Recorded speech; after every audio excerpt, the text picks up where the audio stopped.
Now, away from that, recent comments by the Chief of Army Staff accusing some of his officers and men of lacking commitment or refusing to own the war against terrorism in Nigeria is still eliciting reactions among security practitioners. For some, the army chief's remarks indicate challenges within the system, while for others, the comments are described as uncharitable. Our defense correspondent Sifon Asian reports.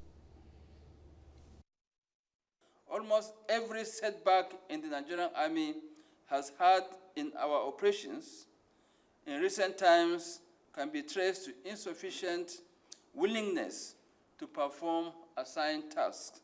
That was on the 18th of June at the start of a leadership workshop organized by the Nigerian Army.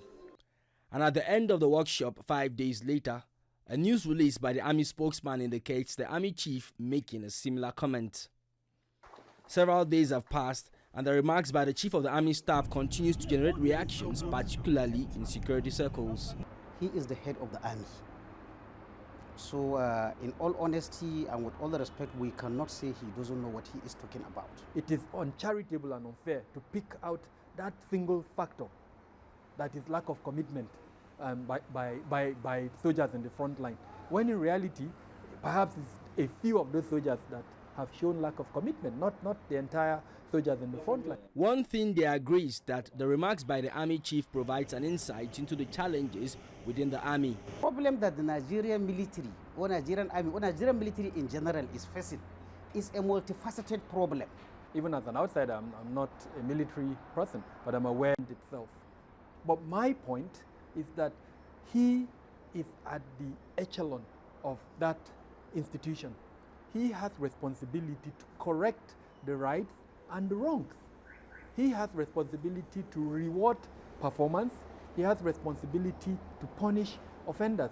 Drawing from his experience as a retired group captain of the Nigerian Air Force, Sadiq Shehu raises questions on readiness, a fundamental for assessing military organizations. When you're talking of readiness, there are 4 elements you have to look at. First, manning. Do you have enough people for the task at hand? Secondly, of course, equipping. Are they adequately equipped for the task they are being given? Third is training. Are they trained adequately to the task at hand? We talk of conventional and non-conventional.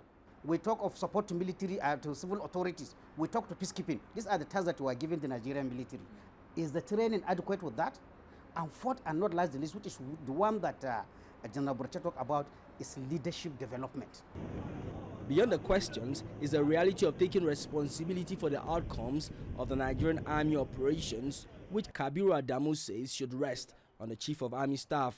It is his responsibility squarely to correct that, if at all he's going to leave a legacy within the army system. That should have been what he should have set out to do. Correct it, and then hand it over to the next person to complete. Going forward, they advocate long-term planning to take care of manning, equipping, training and leadership development in the Nigerian military. Based on my interaction with soldiers, a lot of them are very committed.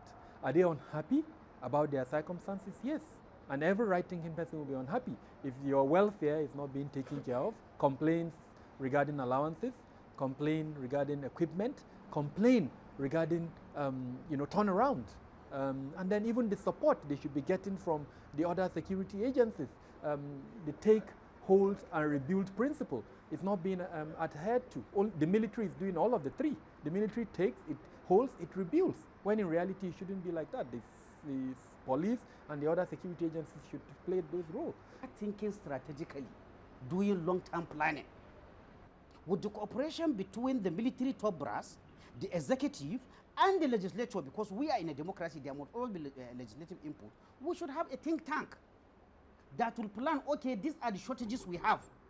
Where do we want to be by 2023? 5 years or 4 years. That's how you plan for defense. And you make sure every year you do. You don't wait for Boko Haram to attack before you start buying equipment. While the reactions continue, there is the need for huge investments to change the fortunes of the Nigerian military. Sifon Asian, TVC News, Abuja.